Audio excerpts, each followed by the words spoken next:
नमस्कार, कैसे हैं आप सभी ने नीट एक्सेस बैच में लेक्चर 21 तक पढ़ लिया था। अब आता है लेक्चर 22, जिसमें आपको बताया जाएगा प्लांट फिजियोलॉजी का आखिरी चैप्टर पादप वृद्धि एवं परिवर्धन यानी प्लांट ग्रोथ एंड डेवलपमेंट। इसमें आपको बताया जाएगा कि पौधों में वृद्धि किस प्रकार से होती है और इस वृद्धि के लिए कौन से रासायनिक पदार्थ जिम्मेदार होते हैं, जिनके बारे में आपको बताया जाएगा। पीजीआर जिन्हें कहते हैं प्लांट ग्रोथ रेगुलेटर्स यानी पादप वृद्धि नियामकों के बारे में बताया जाएगा और उनके कार्यों के बारे में बताया जाएगा।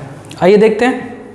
यहाँ पर सबसे पहले बात की गई है कि आखिर ये जो परिवर्धन शब्द है, डेवलपमेंट, देखो डेवलपमेंट अलग है, वृद्धि अलग है यानी ग्रोथ अलग है, और परिपक्वन मैचुरेशन अलग है, या विभेदन डिफरेंशिएशन अलग है। इनको ध्यान से समझना पड़ता है। कहना है कि परिवर्धन वृद्धि और विभेदन का योग होता है।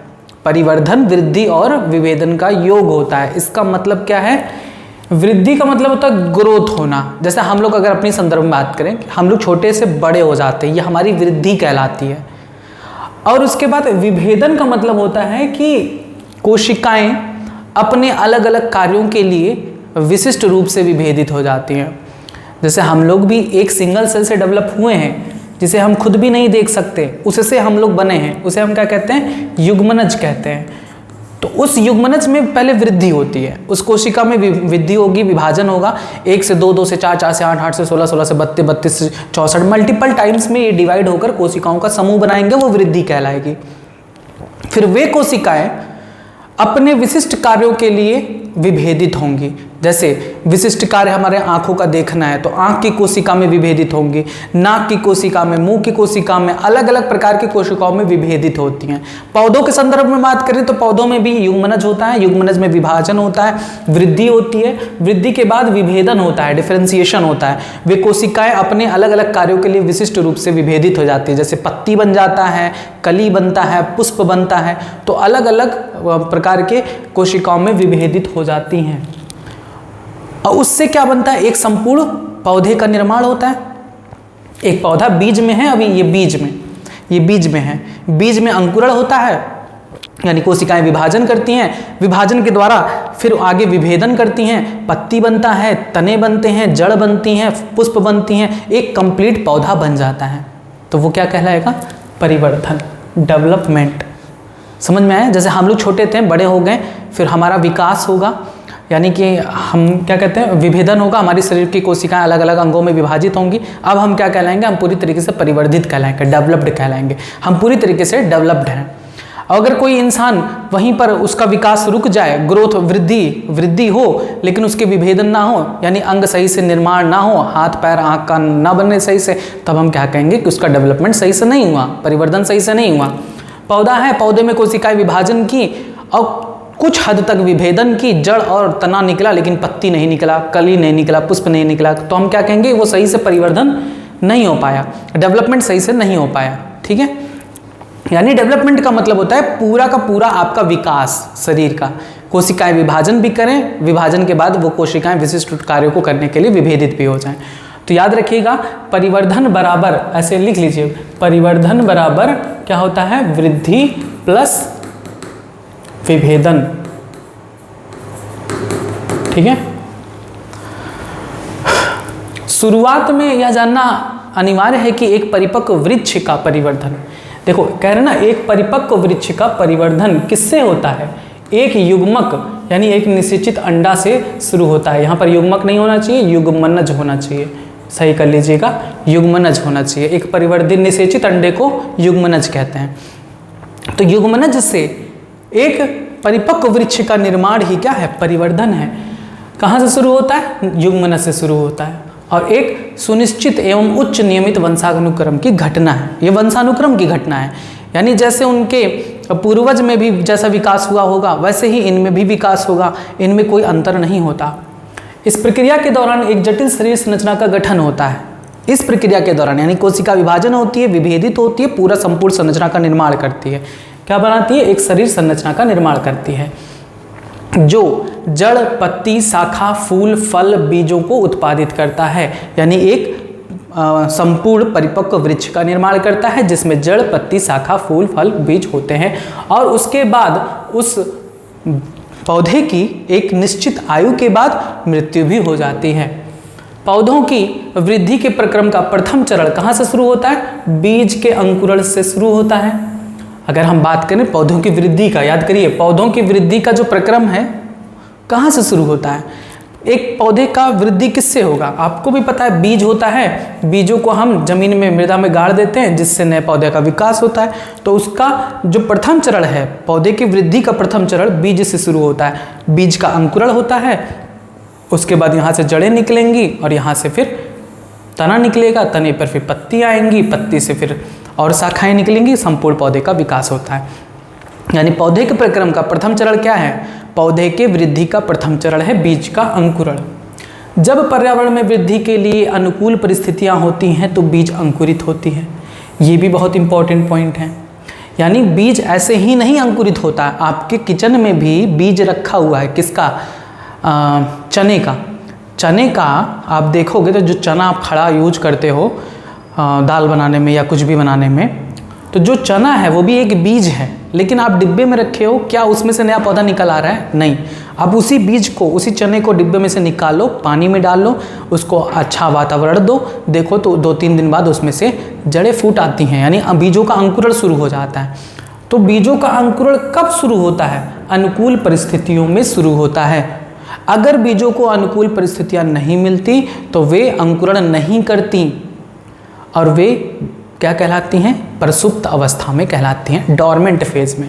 इस प्रकार की अनुकूल परिस्थितियों के अभाव में अगर अनुकूल परिस्थितियां ना मिले बीजों को, तब वे बीज अंकुरित नहीं होता और निलंबित वृद्धि अथवा प्रसुप्त काल में चला जाता है, डॉर्मेंट फेज में चला जाता है। वो अभी जैसे आपके घर में डिब्बे में चना रखा हुआ है तो अभी वो डॉर्मेंट फेज में है, उसको अनुकूल परिस्थिति नहीं मिल रही है, इसलिए वो वृद्धि नहीं करेगा। फिर मैंने बताया कि उसी को आप उठाकर अनुकूल परिस्थिति में डाल दो। उसको अनुकूल परिस्थिति क्या चाहिए? जल चाहिए और अनुकूल वातावरण चाहिए। आप उसको अच्छे वायु वाले क्षेत्र में पानी में डाल दो, 2-3 दिन बाद देखोगे तो उसमें से बीज का अंकुरण शुरू हो जाता है। यानी अनुकूल परिस्थिति उसे जब मिलती है तो वो अंकुरित होना शुरू कर देता है। यानी वही कहा गया है कि जब अनुकूल परिस्थितियां वापस आती हैं तब बीजों में उपापचयी क्रिया पुनर्वेशित हो जाती है तथा बीज का वृद्धि होना शुरू हो जाता है, अंकुरण होना शुरू हो जाता है। इस अध्याय में आप कुछ उन कारकों के बारे में पढ़ेंगे जो इस परिवर्धन प्रक्रिया को संचालित एवं नियंत्रित करती हैं। ये कारक एक पौधे के लिए आंतरिक एवं बाहरी होती हैं। यानी आप इस अध्याय में उन्हीं कारकों के बारे में पढ़ेंगे, उन्हीं रासायनिक पदार्थों के बारे में पढ़ेंगे जो इस प्रक्रिया को बढ़ाती हैं या रोकती हैं। अब इस प्रकार से एक बीज का जर्मिनेशन दिखाया गया। ये एक सीड है। सीड के अंदर आपके बहुत सारे स्ट्रक्चर्स होते हैं, कोलियोराइजा, कोलियोक्टाइल, हाइपोकोटाइल, एपिकोटाइल। तो यहाँ पर वो चीज़ें दिखाई गई हैं। कॉटिलेडॉन्स हैं जो कि बीज के अंकुरण के समय उन्हें पोषण प्रदान करती हैं।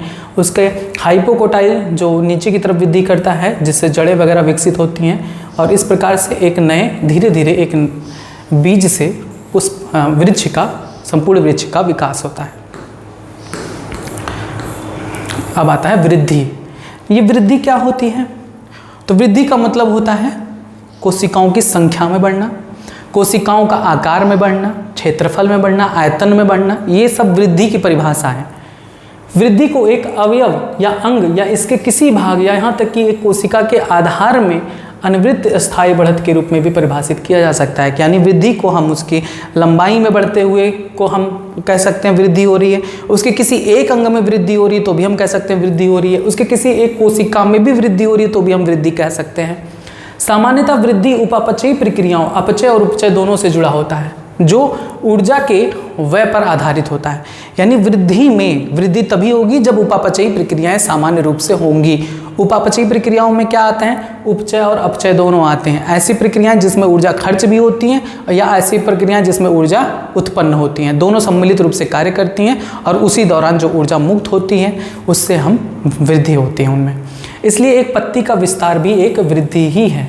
यानी पत्ती का छोटे स्वरूप से, यानी इतना छोटा था, ये धीरे धीरे वृद्धि करके बड़ा हो जाता है, यह भी क्या है? एक वृद्धि ही है। पादप वृद्धि प्रायः अपरिमित होती है, लेकिन यहाँ पर यह नहीं कहा गया कि परिमित नहीं होती। देखो, पादप वृद्धि परिमित और अपरिमित दोनों होती हैं, लेकिन परिमित का मतलब होता है नाप सकने योग्य, अपरिमित का मतलब होता है माप नहीं सकते। तो कुछ वृद्धि को, पादप की कुछ वृद्धि को हम माप भी सकते हैं, कुछ को नहीं माप सकते हैं। तो कह रहे हैं पादप वृद्धि अनूठे ढंग से होती है। अनूठे ढंग से होने का मतलब क्या है? जैसे हम लोगों में एक वृद्धि कुछ समय के बाद बंद हो जाती है, लेकिन पौधों में वृद्धि उनके पूरे जीवन पर्यंत होती रहती है। ऐसा क्यों होता है? क्योंकि पौधों में एक विशेष प्रकार की कोशिकाएं पाई जाती है जिन्हें हम विभज्योतक कोशिका या मेरिस्टेमेटिक सेल्स कहते हैं। विभज्योतक कोशिका नाम से ही क्लियर है, विभज्योतक यानी विभाजित होने वाली कोशिकाएं जो जीवन पर्यंत विभाजित करती रहती हैं। देखो, इस पादप वृद्धि अनूठे ढंग से होती है क्योंकि पौधे जीवन भर असीमित वृद्धि की क्षमता को अर्जित किए हुए हैं। हम लोगों की एक कुछ समय बाद वृद्धि रुक जाती है, लेकिन पौधों की वृद्धि पूरे जीवन पर्यंत होती रहती है। इस क्षमता का कारण क्या है? उनके शरीर में कुछ खास जगहों पर विभज्योतिकी ऊतकों की उपस्थिति है। आपसे कोई पूछे कि पौधे जीवन भर असीमित रूप से वृद्धि करते रहते हैं, इसका कारण बताइए, तो कहेंगे उसमें उपस्थित विभज्योतिकी कोशिका। ऐसे विभज्योतिकी कोशिकाओं के विभाजन एवं स्वशास्त्रता का क्षमता होता है, यानी विभज्योतिकी कोशिका में विभाजन की क्षमता होती है और सेल्फ परचुएट की क्षमता होती है, यानी निरंतरता से वे विभाजन करती रहती है बिना रुकावट के। हालांकि यह उत्पाद जल्द ही विभाजन की क्षमता खो भी देते हैं। देखो, कुछ विभज्योतक कोशिका ऐसी होती हैं जो विभाजन करती रहती हैं, और उनमें से जो नई बनी कोशिकाएं हैं वे अपनी विभाजन की क्षमता खो भी देती हैं, और वे फिर परिपक्व होकर एक विशिष्ट कार्य को करने के लिए रूपांतरित हो जाती हैं, जिसे हम विभेदन कहते हैं। और ऐसी कोशिकाएं जो विभाजन की क्षमता खो देती हैं वो पादप शरीर की रचना करती हैं। यानी ये मान लो ये डंठल है, ठीक है। अब यहाँ की कोशिकाएं विभाजन शुरू की तो क्या बना? कोशिकाओं का समूह। कोशिकाओं का समूह अब अस्थाई में परिवर्तित हो गया, अब ये पत्ती के रूप में बन गया।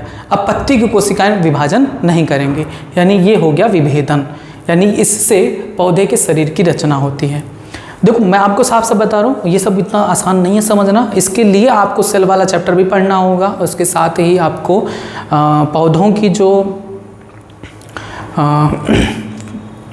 एनाटॉमी है उसको भी पढ़ना होगा, तब आपको जाकर ये चीज़ें एकदम क्लियर होंगी। पौधों का जो कोशिका है, मान लो एक कोशिका है तो ये विभाजन करके 2 कोशिका बनाई, ठीक है, फिर 2 से बना 4, तो इन चारों में से हो सकता है कि ये 2 कोशिकाएं अब विभाजन नहीं करेंगी। देखो, 3 क्षेत्र होता है, इसको मैंने कहीं ना कहीं आपको पढ़ाया भी है, ये आपका उसी चैप्टर में आएगा, प्लांट एनाटॉमी में ही आएगा। होता क्या है कि 3 क्षेत्र होता है, एक विभाजन क्षेत्र होता है, एक वृद्धि का क्षेत्र होता है, और एक होता है परिपक्वन क्षेत्र यानी maturation, zone of cell differentiation, zone of cell elongation and zone of cell maturation. होता क्या है, ध्यान से समझना, कि जैसे ये है जोन ऑफ सेल डिवीज़न, या हाँ सेल डिवीज़न कह सकते हैं। यहाँ की कोशिकाएं विभाजित होते रहेंगी, उसके बाद जो कोशिकाएं बनेंगी वे कोशिकाएं विभाजित नहीं होंगी, वे कोशिकाएं अब वृद्धि करेंगी, इसे हम कहते हैं जोन ऑफ इलॉन्गेशन। और फिर ये कोशिका विभाजन होकर क्या बनाएगी? 8 कोशिका बनाएंगी।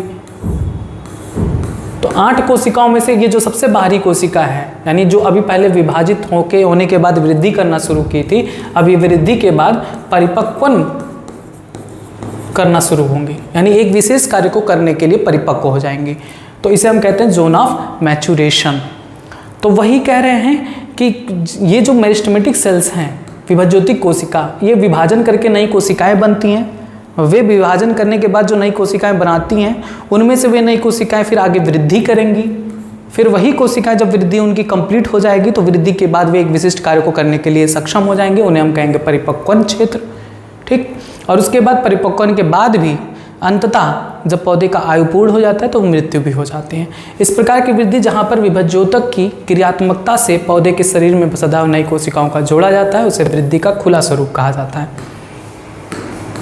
आपने अध्याय 6 में मूल शिखाग्र विभज्योतक, हाँ देखो अध्याय 6 की बात कर दी ना, यह है प्लांट एनाटॉमी, पौधों की शारीरिकी के बारे में, जो अभी नहीं बताए हैं, आप लोग खुद से पढ़िएगा।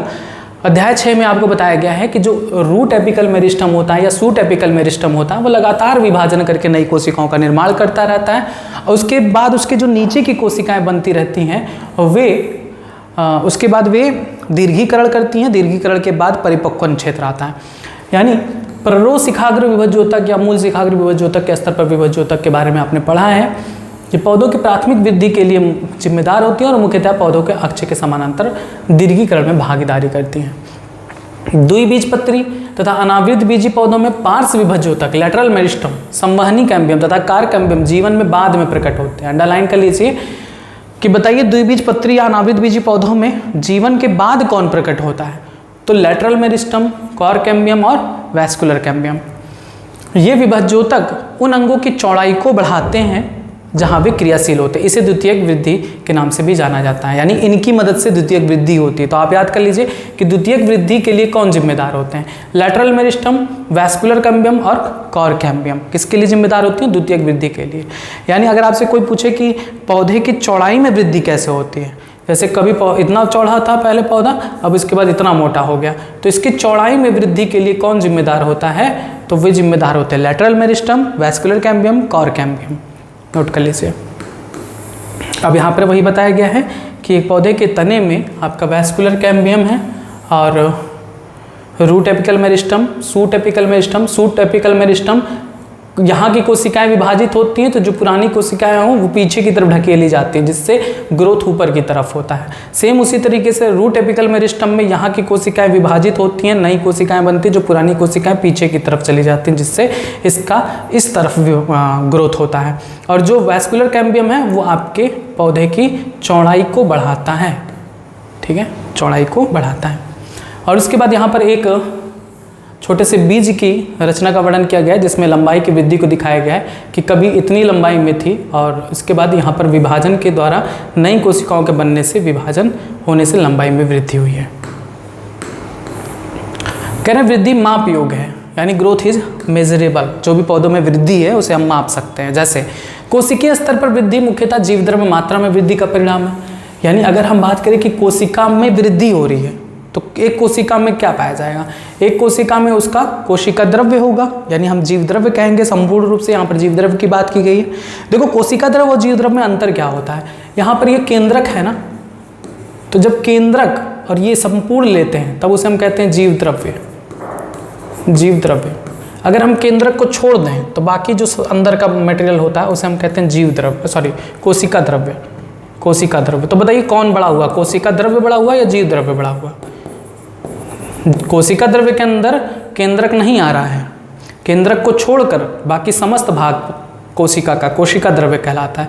और कोशिका के अंदर सब कुछ, केंद्रक वेंद्रक सब कुछ लेकर क्या कहलाता है? जीव द्रव्य कहलाता है। तो कौन बड़ा हुआ? जीव द्रव्य। तो जीव द्रव्य की मात्रा जब बढ़ेगी तो उसे कहते हैं पौधे की कोशिका की वृद्धि कहते हैं। चूंकि जीव द्रव्य की वृद्धि सीधे मापना कठिन होता है, तो उसके लिए हम क्या कर सकते हैं? दूसरी मात्राओं को मापा जाता है। जैसे कम या ज़्यादा इसी के अनुपात में हम माप सकते हैं। जैसे वृद्धि को विभिन्न मापदंडों द्वारा मापा जा सकता है।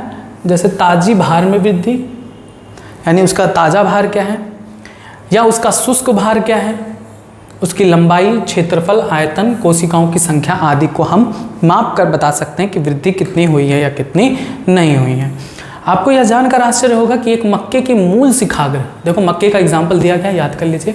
एक मक्के के मूल शिखाग्र विभज्योतक में प्रति घंटे कितनी कोशिकाओं का निर्माण होता है? ऐसे क्वेश्चन पूछा जा सकता है। देखो मक्के के शिखाग्र की बात की गई है, एपिकल मेरिस्टम की बात की गई है, जिसमें बताया जा रहा है कि प्रति घंटे 17,500 कोशिकाओं का निर्माण होता है।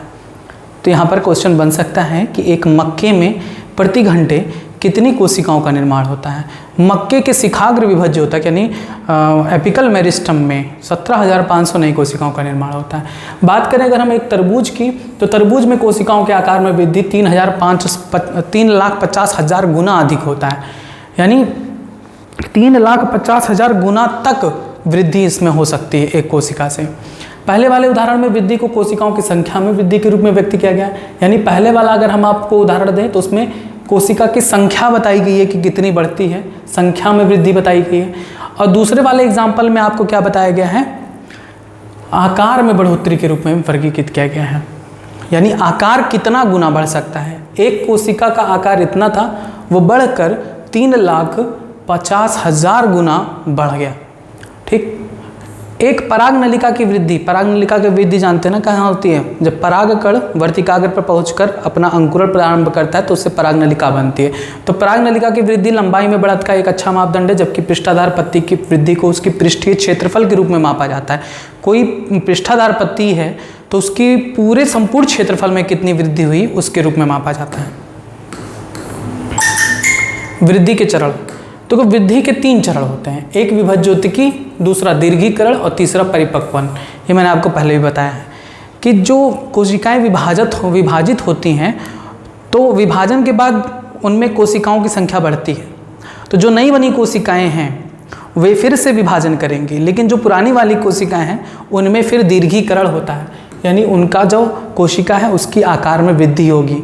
आकार में वृद्धि होने के बाद भी वे जब कोशिका और वृद्धि की अंतिम अवस्था में पहुंच जाती हैं तो वे कोशिका जो पूर्ण रूप से वृद्धि कर चुकी हैं वे फिर विशिष्ट कार्य को करने के लिए अनुकूलित होती हैं, तब उसे हम कहते हैं परिपक्वता, यानी वो परिपक्व हो जाती हैं। इस तरह से वृद्धि के 3 चरण होते हैं। पहले कोशिका विभाजन करती है, विभाजन के बाद वृद्धि करती है जिसे हम दीर्घीकरण कहते हैं। वृद्धि करने के बाद वो परिपक्व हो जाती है, एक विशेष कार्य को करने के लिए संपन्न हो जाती हैं, उसे हम परिपक्वता कहते हैं।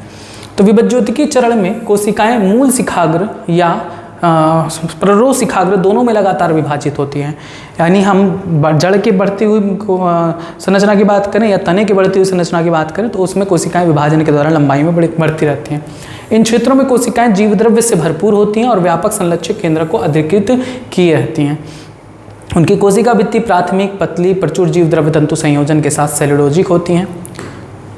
अब यहाँ से क्वेश्चन पूछा जा सकता है कि विभज्योतिकी चरण की जो कोशिकाएं होती हैं उनकी कोशिका भित्ति कैसी होती है। तो विभज्योतिकी चरण की जो कोशिकाएं हैं उनकी कोशिका भित्ति प्राथमिक, पतली, प्रचुर जीवद्रव्य तंतु संयोजन के साथ सेलुलोजिक होती हैं। जब विभाजन हो गया तो अब कोशिका की वृद्धि होगी, यानी छोटी है अब वो बड़ी होगी। तो विभज्योतिक क्षेत्र के समीपस्थ, यानी जब वहाँ पर विभाजन हुआ है तो उसी के समीप ही जो नई कोशिकाएं होंगी उनमें विभज्योतिक क्षेत्र के समीप ठीक अगला नोक से दूर कोशिका दीर्घीकरण चरण का प्रतिनिधित्व करता है। यानी जो कोशिकाएं में विभाजन हुआ है अब वे कोशिकाएं दीर्घीकरण करेंगी, वृद्धि करेंगी। इस चरण में कोशिकाओं का बढ़ा हुआ रसधानी भवन होता है, कोशिका विशालीकरण होता है, सेल इनलार्ज हो जाता है, नव कोशिका भित्ति निक्षेपण आदि विशिष्टताएं। अब जो कोशिकाएं वृद्धि कर चुकी अब वो कहाँ आएंगी, परिपक्वता में आएंगी। देखिए तीसरा स्टेप, पुनः शिखाग्र से आगे अर्थात दीर्घीकरण के अधिक समीपस्थ क्षेत्र में अक्ष का वह भाग स्थित होता है जो कि परिपक्वता के चरण में जा रहा होता है। यानी जो कोशिकाएं पूर्ण रूप से वृद्धि कर चुकी हैं अब वे परिपक्वता के चरण में आएंगी। इस परिक्षेत्र में स्थित होने वाली कोशिकाएं अपने अंतिम आकार को प्राप्त किए होती हैं, उनकी भित्ति की मोटाई एवं रसधानी चरम पर होती हैं। परिपक्व रूप से जो भी उन्हें काम करना है उसके लिए वे विशिष्टता ग्रहण किए होती हैं और जब जीवन काल समाप्त हो जाएगा पौधे का उसके बाद उनकी मृत्यु हो जाती है। वृद्धि दर, कोशिका की प्रति इकाई के दौरान कोशिका की प्रति इकाई के समय की प्रति इकाई, यानी जो भी समय हम लिए हैं समय की प्रति इकाई के दौरान बढ़ी हुई वृद्धि को वृद्धि दर कहा जाता है।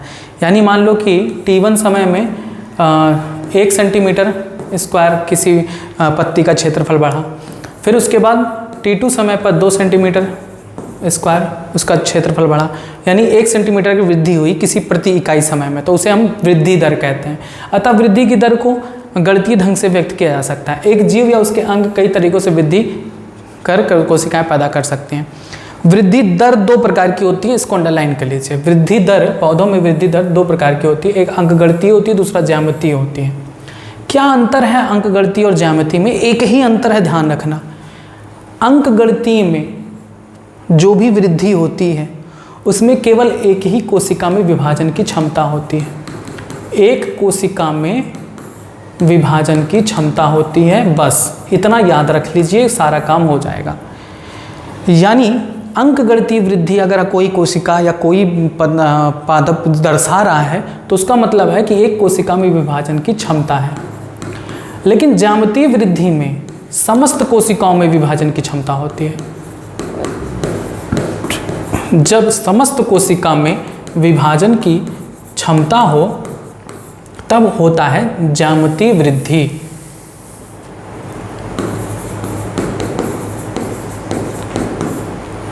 देख लो, यह है अरिथमेटिक ग्रोथ, जिसमें देखो ब्लू कलर से जो दिखाया गया है उसमें दिखाया जा रहा है कि इसी एक ही कोशिका में वृद्धि की क्षमता है। तो एक कोशिका विभाजित होकर 2 कोशिका बनाई कि नहीं? अब एक कोशिका विभाजन नहीं करेगी, एक ही कोशिका विभाजन करेगी। फिर ये कोशिका विभाजन करके देखो एक कोशिका और बनाई, एक ये पुरानी वाली पड़ी थी, ठीक। अब ये भी कोशिका विभाजन नहीं करेंगी, जो रेड कलर से पूरी तरीके से फिलफिल दिखा रहा है ना वही करेंगे। अब देखो फिर से वो कोशिका विभाजन करेगी और 2 कोशिका बनाएंगी, ठीक। और ये दोनों आपकी पुरानी पड़ी हुई थी, ठीक। अब फिर इसमें ये विभाजन की क्षमता नहीं होगी, तीनों में विभाजन की क्षमता नहीं होगी, सिर्फ इसमें विभाजन की क्षमता होगी। इसमें विभाजन की क्षमता होगी तो देखो 1-2 कोशिका बनाई, बाकी ये 3 पहले से पड़ी थी। तो ये कहलाता है अरिथमेटिक ग्रोथ, जिसमें सिर्फ एक कोशिका के पास विभाजन की क्षमता होती है। देखो जियोमेट्रिक ग्रोथ में होता है सभी कोशिकाओं के पास विभाजन की क्षमता हो, सब ब्लू कलर से दिखाए गए हैं। एक कोशिका विभाजित तो होकर 2 कोशिका बनाई, 2 से फिर 4 बनी, 1 2 3 4, फिर 4 से 8 बनेंगी, 8 से 16, 16 से 32, 32 से 64, मल्टीपल टाइम से विभाजन होगा। यही दोनों में अंतर है। अरिथमेटिक ग्रोथ में क्या होता है, केवल एक कोशिका के पास विभाजन की क्षमता होती है, और जियोमेट्रिक ग्रोथ में सभी कोशिकाओं के पास विभाजन की क्षमता होती है। दूसरी बात कह रहे हैं कि यहाँ पर जाइगोट के बारे में, तो जाइगोट में अरिथमेटिक और जियोमेट्रिक दोनों प्रकार की डिविजन्स पाए जाते हैं। एक जाइगोट है, जाइगोट से पहले जो कोशिका विभाजन होता है, एक कोशिका से 2, 2 से फिर 4 बनती हैं, 4 से फिर 8 बनती हैं, और फिर उसके बाद उसमें दोनों प्रकार से ग्रोथ होना शुरू हो जाता है। अरिथमेटिक और ज्योमेट्रिक प्रकार से वो ग्रोथ करती हैं। अंकगणितीय वृद्धि में देखो बताया जा रहा है भाई, क्या ध्यान रखना है। अंकगणितीय वृद्धि में समसूत्री विभाजन के बाद केवल एक पुत्री कोशिका लगातार विभाजित होती है। कितनी? केवल एक पुत्री कोशिका लगातार विभाजित होती है। ज्यामितीय वृद्धि में सभी पुत्री कोशिकाएं लगातार विभाजित होती हैं, इसमें केवल एक पुत्री, ठीक। जबकि दूसरी विभेदित और परिपक्व होती रहती हैं, क्योंकि 3 चरण आते हैं ना, पहले विभाजन, फिर दीर्घीकरण, फिर परिपक्वन, तो विभेदन और फिर परिपक्वन होती रहती हैं। अंकगणितीय वृद्धि एक सरलतम अभिव्यक्ति है जिसे हम निश्चित दर पर दीर्घीकृत होते मूल में देख सकते हैं, जिसमें अंग की लंबाई समय के विरुद्ध आरेखित की गई, जिसके फलस्वरूप रेखीय वक्र पाए गए हैं। यानी रेखीय वक्र किस प्रकार के वृद्धि में पाया जाता है? अंकगणितीय वृद्धि में पाया जाता है। रेखीय वक्र किस वृद्धि में पाया जाता है? अंकगणितीय वृद्धि में पाया जाता है। इसे हम गणितीय रूप से व्यक्त कर सकते हैं, LT बराबर L0 power plus RT, sorry LT बराबर L0 प्लस RT। यानी ये L है, लेंथ है एट टाइम 0, किसी समय में हमने लेंथ लिया और फिर उसमें R जो है वो ग्रोथ रेट को बताता है, T आपके टाइम को बताता है, और दिए गए मान से हम निकाल सकते हैं कि कितनी लंबाई बढ़ी है। LT बराबर यानी टाइम T पर कितनी लंबाई बढ़ी है उसके ग्रोथ रेट पर डिपेंड करता है। ये एक ग्राफ प्लॉट किया गया है टाइम के अकॉर्डिंग अरिथमेटिक ग्रोथ का, यानी हाइट ऑफ प्लांट देखिए लीनियर पाया जाता है, यानी टाइम के अकॉर्डिंग उसमें वृद्धि निरंतर होती है और इस तरह से लीनियर वक्र पाया जाता है, कर्व। अधिकतम प्रणालियों में प्रारंभिक वृद्धि धीमी होती है, जिसे हम लेग फेज कहते हैं। जब शुरुआत में अगर हम देखें तो किसी भी अंग की वृद्धि स्लो होती है, जिससे हम लैग फेज कहते हैं। इसके बाद जो वृद्धि है वो तीव्र होती है, जिसे हम एक्सपोनेंशियल फेज कहते हैं। यहाँ पर दोनों संतति कोशिकाएं एक समसूत्री विभाजन के विभाजन का अनुसरण करती हैं तथा विभाजित होने पर लगातार ऐसा करते रहने की काबिलियत बनाए रखती हैं। हालांकि सीमित पोषण आपूर्ति, चूँकि सीमित पोषण आपूर्ति की वजह से वृद्धि एक समय के बाद रुक जाती है, यानी वृद्धि धीमी पड़ती हुई स्थिर चरण की ओर बढ़ जाती है, यानी उसके बाद अब वृद्धि नहीं होगी। जब पोषण पदार्थ और मिलेगा तब वृद्धि होगी, यानी यहाँ पर सीमांत कारक के रूप में सीमित पोषण पदार्थ काम कर रहा है। यदि हम समय के प्रति वृद्धि के मापदंड को नियोजित करते हैं तो हम विशिष्ट सिग्मॉइड वक्र प्राप्त करते हैं। ऐसे वक्र सभी जीवित प्राणियों की विशिष्टता जो स्वाभाविक पर्यावरण में बढ़े रहे होते हैं। यह सभी कोशिकाओं, ऊतकों एवं एक पौधों के अंगों, विशेष अंगों के लिए आदर्श है। कह रहे हैं कि टाइम के अकॉर्डिंग ग्रोथ पहले धीरे होता है, जिसे हम लैग फेज कहते हैं। पहले धीरे वृद्धि होती है और फिर वृद्धि बहुत तेज होती है, जिसे हम एक्सपोनेंशियल फेज कहते हैं। उसके बाद पोषक पदार्थों की सीमित होने की वजह से वो वृद्धि क्या हो जाती है? स्टेशनरी हो जाती है, रुक जाती है, स्थिर हो जाती है, यानी एक स्थिर दर से वे वृद्धि करेंगे। ठीक, तो चरघातांकी वृद्धि का जो फार्मूला है वो है W1 बराबर W0 e पावर RT। यहाँ पर आपका W1 ये सब आप याद कर लीजिएगा फार्मूला वगैरह कि चरघातांकी वृद्धि का चरघातांकी वृद्धि का फार्मूला क्या है और अंकगणितीय वृद्धि का फार्मूला क्या है, W1 क्या है, W0 क्या है, ठीक है, ये सब बातें। W1 आपका फाइनल साइज़ है, यानी टाइम के बाद, एक टाइम के बाद कितना बढ़ोतरी हुआ, जिस टाइम से हमने मापना शुरू किया। W0 कहलाता है, E कहलाता है ग्रोथ रेट, R कहलाता है पेस ऑफ नेचुरल लॉगरिथम्स, ये खूब पूछा गया है क्वेश्चन। E क्या होता है, नीट में खूब पूछा जाता है। और आपका T क्या है, टाइम है। R एक सापेक्ष वृद्धि रिलेटिव ग्रोथ रेट है तथा साथ इस पौधे द्वारा नई पादप सामग्री को पैदा करने की क्षमता को मापने के लिए है, जिसे एक दक्षता सूचकांक इफिशियंसी इंडेक्स के रूप में भी संदर्भित किया जाता है। तो क्वेश्चन पूछा जा सकता है कि R क्या है, तो वहाँ पर रिलेटिव ग्रोथ रेट भी दे सकते हैं या फिर इफिशियंसी इंडेक्स भी दे सकते हैं, तो दोनों याद रखिएगा। जीवित प्रणाली की वृद्धि के बीच मात्रात्मक तुलना भी दो तरीकों से की जा सकती है। पहला, मापन और प्रति यूनिट टाइम की कुल वृद्धि की तुलना, जिसे परम वृद्धि दर कहते हैं, एब्सोल्यूट ग्रोथ रेट। किसी समय पर हमने किसी पौधे के आकार को ऑब्जर्व किया, T समय बाद हम जब उसे ऑब्जर्व करते हैं कि कितना वृद्धि हुआ, तो वो उसे कहलाता है एब्सोल्यूट ग्रोथ रेट किसी एक अंग विशेष के। जब हम कंपेयर करते हैं, यानी तुलना करते हैं दो अंगों के बीच वृद्धि को, तब उसे हम कहते हैं सापेक्षित वृद्धि दर, रिलेटिव ग्रोथ रेट। यानी हमने पौधे के दो अंगों को लिया, एक पौधे की इस पत्ती को लिया और दूसरा उस पौधे की दूसरी पत्ती को लिया, और इन दोनों के ग्रोथ को हम कंपेयर करके जब देखते हैं कि कितनी वृद्धि हुई, तब इसे हम कहते हैं रिलेटिव ग्रोथ रेट। यानी दी गई प्रणाली की प्रति यूनिट समय पर वृद्धि को सामान्य आधार पर प्रकट करना। उदाहरणार्थ, प्रति यूनिट प्रारंभिक मापदंड या पैमाइश को सापेक्षिक वृद्धि दर कहते हैं। हमने देखा कि एक पत्ती है A और एक पत्ती है B। पहले वो था 5 सेंटीमीटर स्क्वायर का क्षेत्रफल लिया था और ये था 50 सेंटीमीटर स्क्वायर का क्षेत्रफल लिया हुआ था। वही समय बाद, यानी एक ही समय बाद, मान लो T1 समय बाद हमने इसको देखा, फिर हमने इसको देखा, तो देखा कि T1 समय बाद ये 10 सेंटीमीटर स्क्वायर, यानी इसमें 5 सेंटीमीटर स्क्वायर की बढ़ोतरी हुई, इसमें भी 5 सेंटीमीटर स्क्वायर की बढ़ोतरी हुई, लेकिन ये अपने आकार का दोगुना हो गया था और ये सिर्फ 25% बढ़ा था। कितना बढ़ा? 25%। 50 का 25 कितना होता है? ठीक है, 55%, सॉरी 55 सेंटीमीटर बढ़ा था। केवल 25% अपने कुल आयतन का बढ़ा था, और ये अपनी कुल आयतन का 100% वृद्धि दर्शाता है। ठीक है, दुगुना। तो इस प्रकार की वृद्धि को कहते हैं रिलेटिव ग्रोथ रेट। वृद्धि के लिए दशाएं। वृद्धि के लिए 3 चीज़ें बहुत ही आवश्यक हैं, एक तो जल, दूसरा ऑक्सीजन और तीसरा पोषक तत्व, जो वृद्धि के लिए अनिवार्य हैं। पौधों की कोशिकाएं अपने आकार में बड़ी होकर वृद्धि करती हैं, जिसके लिए जल की आवश्यकता होती है। इसलिए एक पादप की वृद्धि और उसका परिवर्तन उसमें पानी की स्थिति उपलब्धता से जुड़ी है। वृद्धि के लिए आवश्यक एंजाइमों की क्रियाशीलता के लिए जल एक माध्यम का उपलब्ध कराती है। क्योंकि एंजाइम को क्रियाशील बनाने के लिए जल तो चाहिए ही चाहिए। यहाँ पर अंडरलाइन कर लीजिए, एंजाइमों की क्रियाशीलता को कौन बनाए रखता है? जल।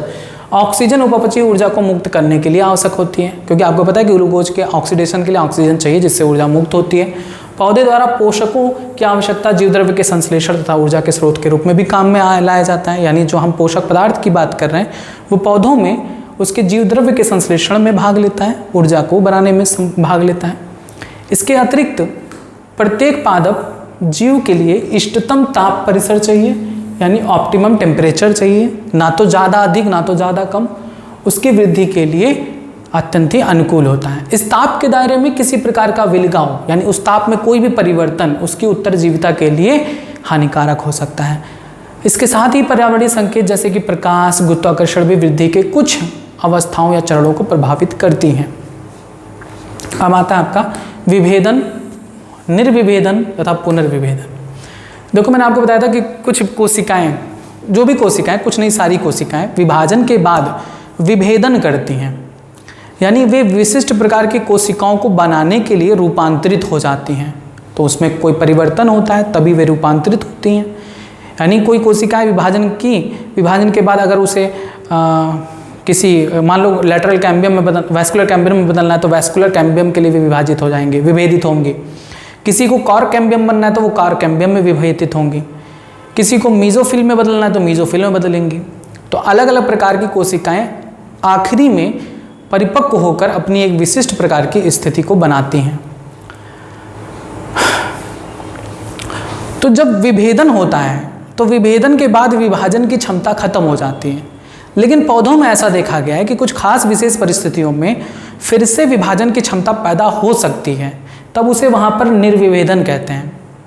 और फिर से उसमें विभाजन की क्षमता खत्म हो जाए तो उसे हम कहते हैं डी डिफरेंशिएशन, सॉरी निर्विभेदन इसे कहते हैं। पुनर्विभेदन का मतलब होता है फिर से विभाजन की क्षमता। आइए देखते हैं। मूल शिखाग्र विभाज्योतक यानी रूट एपिकल मेरिस्टम और सूट एपिकल मेरिस्टम दोनों में विभाजन होने के बाद जो कोशिकाएं होती हैं कैम्बियम में कैम्बियम विभेदित होती हैं। ये भी जो भी कोशिकाएं विभाजन होती हैं वो उसका क्या होता है, विभेदन होता है। विभेदन यानी विशिष्ट प्रकार के कार्य को करने के लिए वो परिवर्तित हो जाती हैं तथा विशिष्ट क्रियाकलाप को संपन्न करने के लिए परिपक्व होती हैं। या परिपक्वता की ओर अग्रसर होने वाली कार्यवाही विभेदन डिफरेंशिएशन कहलाती हैं।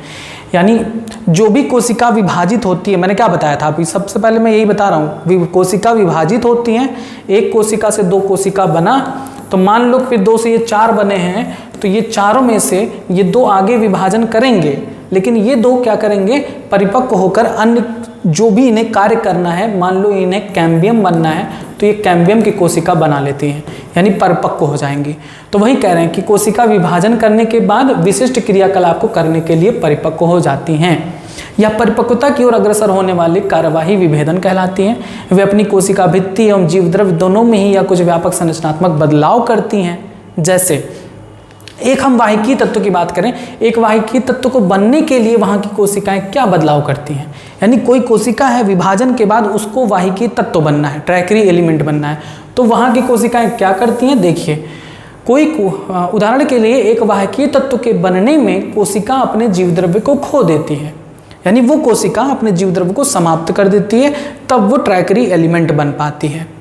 बाद में एक बहुत सुदृढ़ तन्यतापूर्ण लिग्नोसेलुलोजिक द्वितीयक कोशिका भित्ति में विकसित होती है, जो लंबी दूरी तक सर्वोच्च तनाव में भी जल का वहन करने के लिए उपयुक्त होती है।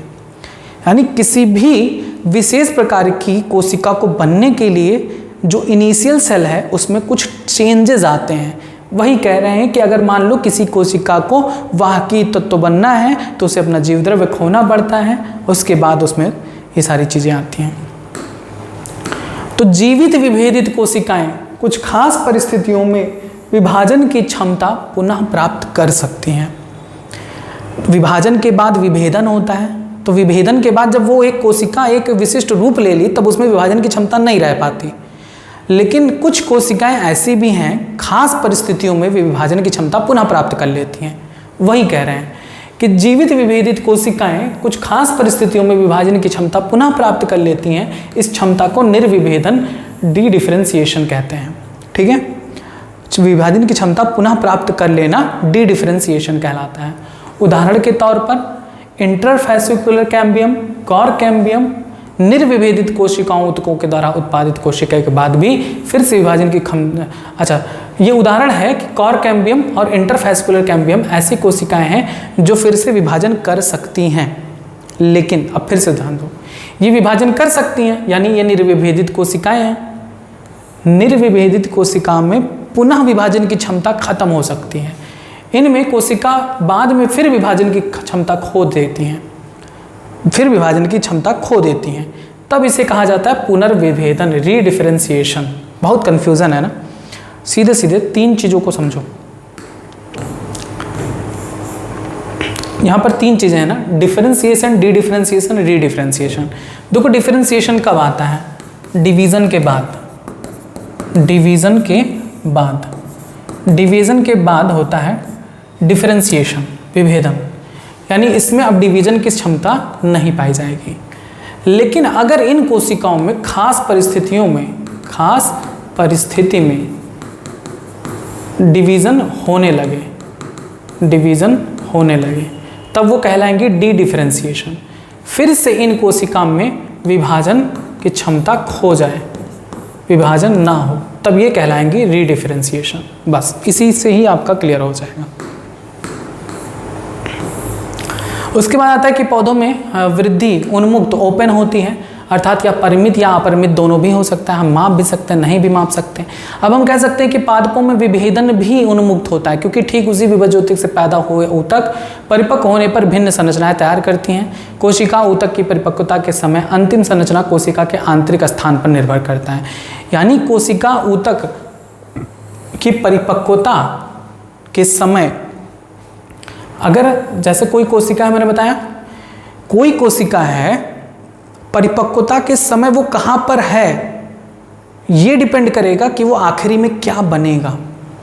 जैसे अगर वो पत्ती के शिखाग्र पर है तो ये डिसाइड होगा कि परिपक्वता के बाद वो पत्ती की कोशिका बनेगी। अगर वो रूट के यानी जड़ के शिखाग्र पर है तो वो डिसाइड करेगा कि वो रूट का अग्रसिरा बनेगा या रूट कैप बनेगा। अगर वो तने के शिखाग्र पर है तो वो डिसाइड करेगा वो तने की शाखाएं बनाएंगी। तो परिपक्वता के समय अंतिम संरचना कोशिका के आंतरिक स्थान पर निर्भर करता है कि वो कहाँ पर पाई जा रही है। जैसे रूट एपिकल मेरिस्टम से दूरस्थ कोशिकाएं रूट कैप सेल्स में परिवर्तित हो जाती हैं। यानी अगर हम जड़ की बात करें तो जड़ में जो आखिरी सिरा है रूट एपिकल मेरिस्टम, तो उसमें विभाजन होगा तो उससे रूट कैप का फॉर्मेशन होता है।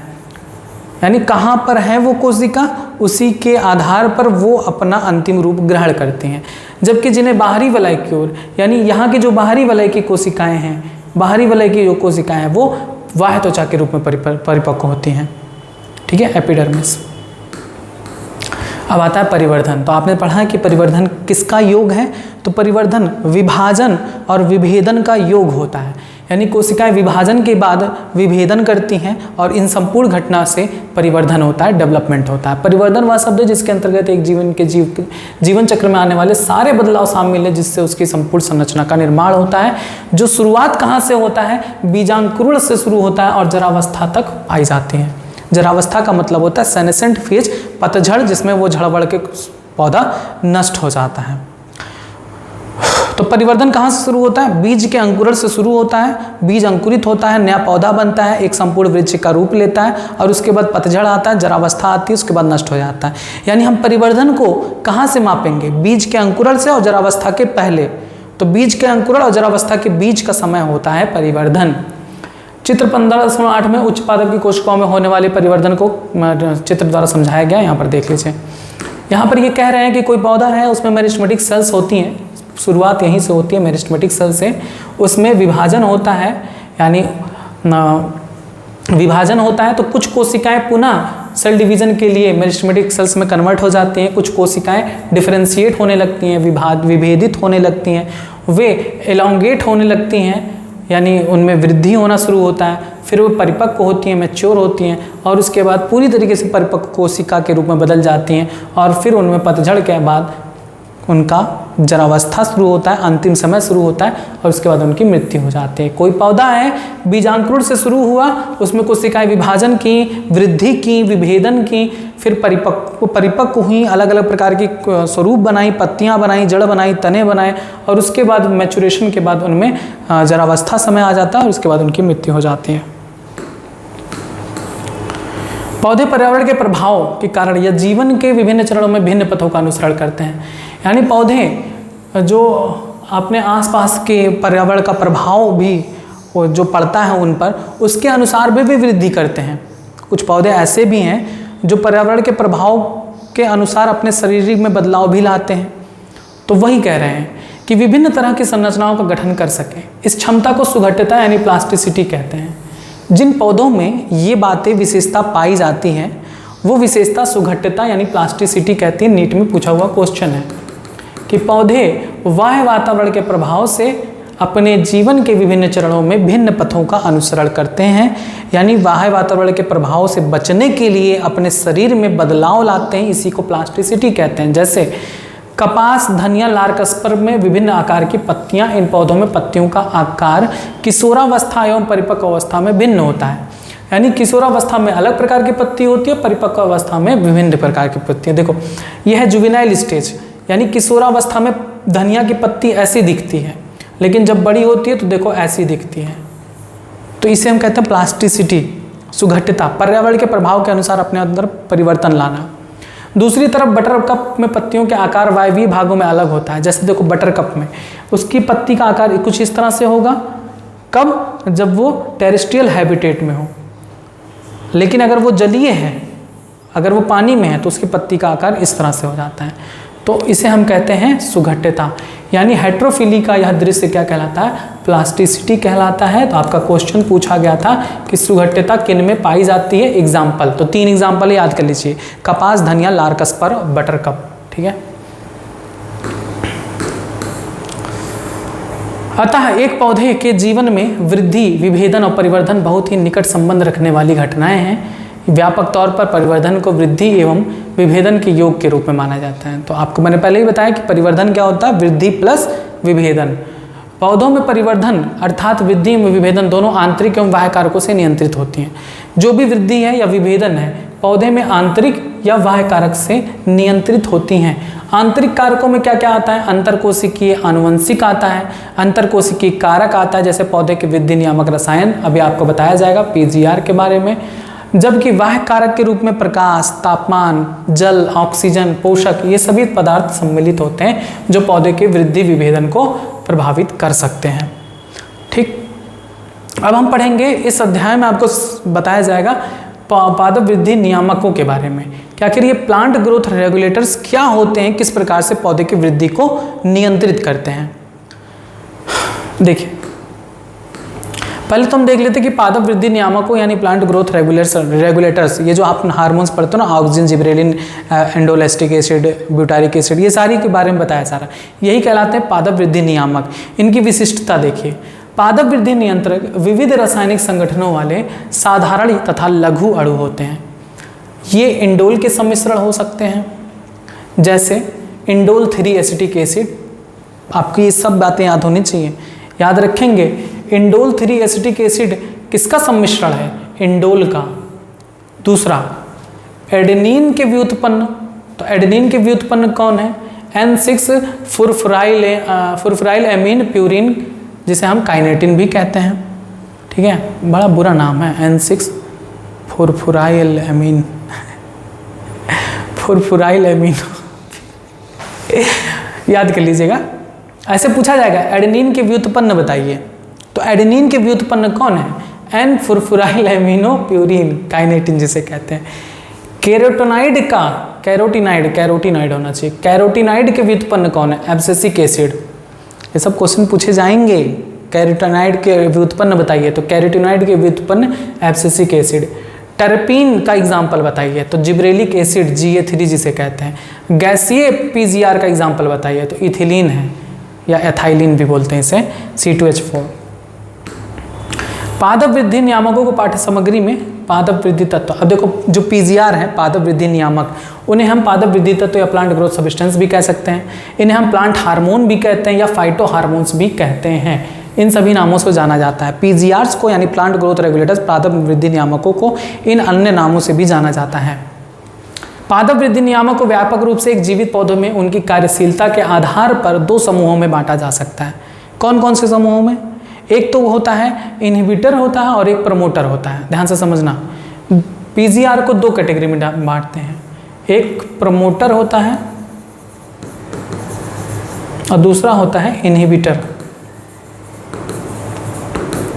यानी जैसे देखो, जो कोई खास चीज़ों को प्रमोट करें, मान लो ये वृद्धि को प्रमोट कर रहे हैं, पौधे की वृद्धि को प्रमोट कर रहे हैं, तो उस कैटेगरी को कहेंगे प्रमोटर हार्मोन। तो इसमें जो भी आपके हार्मोन्स आएंगे वे सभी हार्मोन आएंगे जो पौधे की वृद्धि को प्रमोट करते हैं, उसमें पुष्पन को प्रेरित करते हैं, फ्लावरिंग को प्रमोट करते हैं, तो उसमें ये सब आएंगे। कुछ होते हैं जो पौधों की वृद्धि को रोकते हैं या पुष्पन को वृद्धि करते रोकते हैं, जरावस्था को रोकते हैं, तो उन्हें इनहिबिटर्स कहते हैं। तो 2 कैटेगरी होती हैं, प्रमोटर्स और इनहिबिटर्स की। तो पीजीआर का एक समूह वृद्धि उन्नयन क्रियाकलापों यानी ग्रोथ प्रमोटिंग एक्टिविटी में लगा होता है, जैसे कि कोशिका विभाजन, कोशिका प्रसार, प्रतिमान संरचना, ट्रॉपिक वृद्धि, पुष्पन, फलीकरण, बीज निर्माण आदि। इन्हें पादप वृद्धि नियामक कहते हैं, प्लांट ग्रोथ रेगुलेटर्स कहते हैं। और जैसे इसमें अब क्या आता है, देखो प्रमोटर्स में कौन आता है? ऑक्सिन, जिब्रेलिन तथा साइटोकाइनिन्स आते हैं। ठीक है, प्रमोटर्स में कौन कौन आए हैं याद करिए। प्रमोटर कौन कौन होते हैं? तुरंत याद कर लीजिए, प्रमोटर्स होते हैं ऑक्सिन, जिबरेलिन और साइटोकाइनिन। ऑक्सिन, जिबरेलिन और साइटोकाइनिन प्रमोटर्स होते हैं जो वृद्धि को बढ़ाते हैं, और वे जो वृद्धि को रोकते हैं, कोशिका विभाजन को रोकते हैं, पुष्पन को रोकते हैं या अन्य घटनाओं को रोकते हैं। तो दूसरे समूह के जो पीजीआर है पौधों की जैविक अजैविक स्थलों के तनाव व क्षति के प्रति अनुक्रिया करते हैं, उसमें भूमिका अदा करते हैं, तो उन्हें हम इनहिबिटर्स कहते हैं। इसके साथ ही वे विभिन्न बाधक क्रियाकलापों, ग्रोथ इनहिबिटिंग एक्टिविटीज जैसे प्रसुप्ति को बढ़ाते हैं, विलिगन में भी शामिल होते हैं, ऐसे कहलाते हैं इनहिबिटर्स। तो प्रमोटर में कौन कौन आते हैं? Auxin, gibberellin, cytokinin. इनहिबिटर में कौन कौन आते हैं? एब्सिसिक एसिड आता है, ठीक है, गैसीय पीजीआर इथाइलिन आता है, ठीक। आइए अब बात आती है पादप वृद्धि नियामकों की खोज के बारे में। रोचक बात यह है कि पीजीआर के 5 प्रमुख समूहों में प्रत्येक की खोज मात्र एक संयोग ही थी, यानी जितने भी पीजीआर खोजे गए वो सब संयोगवश खोजे गए। इसकी शुरुआत चार्ल्स डार्विन और उनके पुत्र फ्रांसिस डार्विन के अवलोकन से हुई, जब उन्होंने देखा कि कैनरी घास के प्रांकुर चोल यानी कोलोप्टाइल्स एक पार्श्वीय प्रदीपन के प्रति अनुक्रिया करता है, यानी यूनिलैटरल इल्यूमिनेशन के प्रति अनुक्रिया करता है, प्रकाश के उद्गम की तरफ वृद्धि करता है। अब देखो, जो चार्ल्स डार्विन और उनके जो पुत्र थे उन्होंने देखा कि जो कैनरी घास है वो एक डायरेक्शन में वृद्धि कर रहा है। देखो, इस डायरेक्शन में वृद्धि कर रहा है। क्यों कर रहा है? उसका रीजन, क्योंकि इधर सूर्य का प्रकाश पड़ रहा है, ठीक है, यूनिडायरेक्शनल मूवमेंट कर रहा है। तो इससे चार्ल्स डार्विन वगैरह उनके बेटों ने सोचा कि कुछ तो ऐसा रीजन है जिसकी वजह से ये पौधे का ये सिरा सूर्य के प्रकाश की तरफ वृद्धि कर रहा है। आखिर क्या इसको गाइड कर रहा है? इसके पास आँख नहीं है, सेंस ऑर्गन नहीं है कि ये पौधे के प्रकाश को सेंस कर पाए, लेकिन फिर भी ये प्रकाश की तरफ क्यों गति कर रहा है? उसका रीज़न क्या है? तो रीज़न क्या है, उसी में हम प्लांट ग्रोथ रेगुलेटर की खोज हुई थी। देखो, उन्होंने देखा कि कैनरी घास एक प्रांकुर चोल एक पार्श्वीय प्रदीपन यानी यूनिलैटरल इल्यूमिनेशन की तरफ मूवमेंट कर रहा है। यूनिलैटरल, इधर से सूर्य की किरण आ रही है तो इधर ही मूव कर रहा है और प्रकाश के उद्गम की तरफ वृद्धि करता है। प्रयोगों की एक लंबी श्रृंखला के पश्चात यह निष्कर्ष निकाला गया कि यह प्रांकुर चोल की नोक संचारणीय प्रवाह की जगह है जो संपूर्ण प्रांकुर चोल के मुड़ने का कारण है। ऑक्सिन की खोज, ये ऑक्सिन था जिसकी वजह से ये इस तरफ मूव करता है। अब इसका मुझे ध्यान नहीं आ रहा है, मैंने बहुत पहले एक बुक में पढ़ा था। होता क्या है कि जब सूर्य का प्रकाश जिस पौधे के जिस अंग पर पड़ता है, मान लो कि ये अभी इस तरह से था, ठीक है, तो इधर से इसको सूर्य का प्रकाश इधर पड़ रहा है, तो इस भाग पर ऑक्सिन का संश्लेषण होने लगता है। ऑक्सिन का संश्लेषण होने से यहाँ की जो कोशिकाएं वो काफ़ी तीव्र गति से वृद्धि करती हैं और इसका मुड़ाव कर देती हैं इस तरफ। तो इसी के कारण ऑक्सिन का निर्माण होता है, जिसकी वजह से जो पौधे का तना है वो इस तरफ मुड़ जाता है। कुछ इस तरह से वो वृद्धि को प्रेरित करती हैं ऑक्सिन कि वो मुड़ जाता है सूर्य के दिशा की तरफ, प्रकाश की दिशा की तरफ। तो वो ऑक्सिन हार्मोन था। ऑक्सिन की खोज F.W. वेंट ने जई के अंकुर के प्रांकुर चोल से की थी। यह आपका दर्शाता है कि आखिर क्या रीज़न था कि पौधे का जो सिरा है वो प्रकाश के तरफ वृद्धि करता है। तो उसके लिए रिस्पॉन्सिबल होते हैं यही प्लांट ग्रोथ रेगुलेटर्स। बैकेन, जिसे हम फूली सीडलिंग कहते हैं, धान के पौधे की एक बीमारी है जो रोगजनक कवक जिब्रेला फ्यूजिकुरेई के द्वारा होती है। ई कुरोसावा जो जापानी वैज्ञानिक थे ने रोग रहित धान के पौधे में रोग लक्षण को बताया, यानी इस रोग रहित धान के पौधे में भी इस रोग के लक्षण को बताया जब उन्हें कवक के जीवाणुहीन निस्यंदों के साथ उपचारित किया। सक्रिय तत्व की पहचान बाद में जिब्रेलिक एसिड के रूप में हुई, यानी उन्होंने फूली सीडलिंग का कारण क्या ढूंढा? Gibberellic acid. एफ स्कूग एक अन्य वैज्ञानिक थे, उन्होंने अपने सहकर्मियों के साथ देखा कि तंबाकू के तने के अंतर पर्वखंड में कैलस तभी प्रचुरित हुआ जब ऑक्सिन के अलावा मीडियम में वाहिका तत्वों के तत्व या ईस्ट तत्व या नारियल के दूध को रखा गया। मिलर तथा स्कूग ने साइटोकाइनेसिस को बढ़ावा देने वाले इस तत्व को साइटोकाइनिन या काइनेटिन के नाम से जाना, बाद में उसे साइटोकाइनिन का नाम से जाना गया। 1960 के मध्य में 3 अलग अलग वैज्ञानिकों ने स्वतंत्र रूप से 3 तरह के निरोधकों इनहिबिटर्स का शुद्धिकरण उनका रासायनिक स्वरूप प्रस्तुत किया। वे निरोधक बी, विलिगन सेकेंड, एब्सिसन और डॉर्मिन है। बाद में ये तीनों रासायनिक रूप में समान पाए गए, इसका नामकरण एब्सिसिक एसिड के रूप में किया गया। यानी 3 अलग अलग वैज्ञानिकों ने जो इनहिबिटर खोजा था वो तीनों एक ही थे, जिसे बाद में एब्सिसिक एसिड नाम दिया गया। H.H. कॉजिन्स ने सुनिश्चित किया कि पके हुए संतरों से निकाला हुआ एक वाष्पशील तत्व, पके हुए संतरों से देखो उन्होंने क्या किया, H.H. कजिन्स जो थे उन्होंने संतरे के साथ केले को शायद रख दिया था, तो देखा कि जहाँ पर जो पका हुआ संतरा है वहाँ पर केले रखने पर वो केले भी पक गए। तो उन्होंने पाया कि जो संतरा था, पका हुआ संतरा, उससे वाष्पशील एक गैस निकल रही थी जो केले को पकने में सहायता कर रही थी। बाद में उस गैस की खोज की गई तो वो वाष्पशील जो तत्व था वो क्या था, एथाइलिन था, केले को शीघ्रता से पकाता। बाद में इस वाष्पशील तत्व एथिलीन के रूप में खोज की गई जो एक गैसीय पीजीआर है। क्वेश्चन आपका नीट में पूछा गया है कि गैसीय पीजीआर कौन है, एकमात्र गैसीय पीजीआर एथिलीन है। पादप वृद्धि नियामकों की कायिकीय शारीरिक क्रियात्मक प्रभाव। अब हम ऑक्सिन्स के कार्यों के बारे में पढ़ेंगे, उनके कुछ एग्जाम्पल्स के बारे में पढ़ेंगे। ऑक्सिन का मतलब होता है बढ़ना। अब जो आपने पढ़ा है ऑक्सिन, जिबरेलिन और साइटोकाइनिन, ये 3 ऐसे प्लांट ग्रोथ रेगुलेटर्स हैं जो प्रमोटर्स होते हैं, यानी ये वृद्धि को बढ़ाएंगे। सर्वप्रथम मनुष्य के मूत्र से निकाला गया था ऑक्सिन, सबसे पहले मनुष्य के मूत्र से निकाला गया। शब्द ऑक्सिन्स इंडोल 3 एसिटिक एसिड तथा अन्य प्राकृतिक एवं कृत्रिम यौगिक जिसमें वृद्धि करने की क्षमता हो के लिए किया जाता है। ये प्रायः तने एवं मूल के बढ़ते हुए शिखर पर बनते हैं, वहाँ से क्रियाशीलता वाले भाग में चले जाते हैं। ऑक्सिन जैसे IAA, जिसे हम इंडोल 3 ब्यूटारिक एसिड भी कहते हैं, पौधे से निकाला गया, अतः ये प्राकृतिक ऑक्सिन हैं।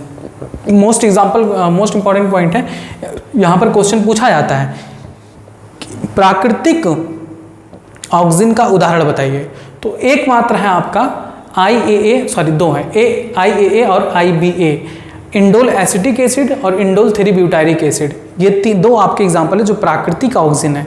बाकी आपका NAA और 2,4-D ये आपका कृत्रिम संश्लेषित ऑक्सिन्स हैं, आर्टिफिशियल ऑक्सिन है जो मानव के द्वारा बनाए गए हैं। याद करिए, 2 ऑक्सिन ऐसे हैं जो प्राकृतिक हैं, 2 ऐसे हैं जो कृत्रिम हैं। प्राकृतिक के एग्जाम्पल बताइए, IAA इंडोल एसिटिक एसिड और IBA इंडोल ब्यूटारिक एसिड, ये प्राकृतिक हैं। कृत्रिम आपका कौन है, NAA नैप्थलीन एसिटिक एसिड और 2,4-D यानी 2,4-डाइक्लोरोफिनॉक्सी एसिटिक एसिड, ये आपका कृत्रिम ऑक्सिन है। कार्य क्या है ऑक्सिन का, तो ऑक्सिन का कार्य है तनों की कटिंग में जड़ फूटने में सहायता करती है। जड़ों के निर्माण में कौन सहायता करता है, जड़ों के निर्माण में ऑक्सिन सहायता करता है। अब आप सोचोगे कि जो आप दूसरों के घर से जो गुलाब का एक डंठल तोड़ के लाते हो, उसको कलम बनाते हो, उसके बाद उसे रोपित करते हो, लगता नहीं होगा, नहीं लगता ना, तो उसके लिए क्या करो, आप किसी गुलाब के पौधे का डंठल लाओ, उसमें ध्यान रखो कि उस डंठल में पत्तियां होनी चाहिए, फिर उसको कलम करने के बाद उसमें ऑक्सिन छिड़क दो, फिर उसको मृदा में गाड़ दो, देखोगे तो आप वहाँ पर नया पौधा प्राप्त कर लोगे, क्योंकि ऑक्सिन उस कलम में, जो आपने कलम बनाया है, उसमें जड़ को फूटने में सहायता करती है। जब जड़ निकलेगी तभी पौधे का विकास होगा। ऑक्सिन पुष्पन को बढ़ावा देती है, यानी पुष्प उत्पन्न करने में ऑक्सिन का रोल होता है। जैसे अनानास में क्वेश्चन देखिए पूछा गया है नीट 2019 में कि अनानास के पौधों को पुष्प उत्पन्न करने में लंबा समय लगता है। अनानास के उत्पादन को बढ़ाने के लिए इसमें वर्ष भर कृत्रिम रूप से पुष्पन प्रेरित करने के लिए क्या प्रयोग किया जाता है, तो क्या प्रयोग करते हैं, ऑक्सिन। अब देखो ऑप्शन में देखो कहीं पर भी ऑक्सिन है, एक में ही है, तो चुपचाप लगा दो। एथिलीन पढ़े हो चाहे ना पढ़े हो आप लगा सकते हो, क्योंकि एथिलीन भी एक गैसीय पीजीआर होता है जो कि फलों को पकाने में सहायता करता है।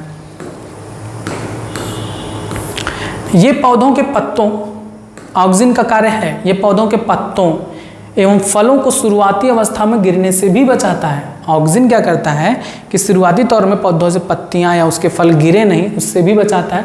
पुरानी तथा परिपक्व पत्तियों एवं फलों के विलयन को भी बढ़ावा देता है, यानी जो पुरानी हैं उनके निकल जाने में या समाप्त हो जाने में भी सहायता करता है। क्वेश्चन पूछा गया नीट 2017 में कि फल और पत्तियों के समय से पूर्व झड़ने को किसके द्वारा रोका जा सकता है, समय से पूर्व झड़ने से ऑक्सिन द्वारा रोका जा सकता है, ऑप्शन बी। उच्च पौधों में वृद्धि करती अग्रस्त कलिका पार्श्व कलिका की वृद्धि को अवरोधित करती है। जो उच्च पौधों में वृद्धि कर रही अग्रस्त कलिका होती हैं, जो अग्रस्त कलिका होती हैं वो पार्श्व कलिकाओं की वृद्धि को रोकती हैं, यानी जैसे ऊपर की तरफ जो वृद्धि कर रही हैं वो लेटरल वाली कोशिकाओं के वृद्धिकरण को रोकती हैं। ये शीर्षस्थ हैं, ये पार्श्व हैं, तो शीर्षस्थ कलिकाएं पार्श्व कलिकाओं को वृद्धि करने से रोकती हैं, तो इसे हम एपिकल डोमिनेंस कहते हैं। तो प्ररव सिरों को हटाने यानी रिमूवल ऑफ शूट टिप, जिससे पार्श्व कलियों की वृद्धि हो, जिससे पार्श्व कलियों की वृद्धि हो, यह बात व्यापक रूप से चाय एवं बाढ़ बनाने में लागू होता है, क्योंकि चाय में हमें क्या चाहिए, पत्तियां चाहिए। अगर एपिकल डोमिनेंस है तो वह लेटरल को बढ़ने नहीं देता, पार्श्व कलिकाओं को वृद्धि करने नहीं देता। इसको अगर हम रिमूव कर दें तो पार्श्व कलिकाएं वृद्धि करने लगेंगी, तो पत्तियां ज़्यादा से ज़्यादा शाखाएं बनेंगी, पार्श्व शाखाएं ज़्यादा बनेंगी, पत्तियां ज़्यादा निकलेंगी। तो इसको बढ़ाने के लिए भी हम ऑक्सिन का प्रयोग करते हैं। अब इस फिगर में आपको दिखाया गया है कि ये एपिकल डोमिनेंस को प्रदर्शित कर रहा है। एपिकल डोमिनेंस होने की वजह से लेटरल ग्रोथ नहीं हो रहा है। अगर हम ऑक्सिन्स का प्रयोग करके इसके हम एपिकल डोमिनेंस को रोकते हैं तो पार्श्व कलियाँ देखिए बढ़ने लगती हैं। Apical dominance in plant, a plant is with apical bud intact, a plant with apical bud removed, apical bud यहाँ से रिमूव हो गया, हट गया है। Note the growth of lateral birds into branches after decapitation. ठीक है, डिकैपिटेशन, डिकैपिटेशन का मतलब होता है एपिकल बड का रिमूवल। एपिकल बड जब यहाँ से हट जाता है तो देखिए लैटरल बड निकलने लगती हैं, यहाँ से शाखाएं फूटने लगती हैं। इसके साथ ही ऑक्सिन्स अनिषेक फलन को भी प्रेरित करता है, यानी ऑक्सिन पार्थिनोकार्पिक फ्रूट को बनाने में भी सहायता करता है, बिना निषेचन के फल का निर्माण में भी सहायता करता है।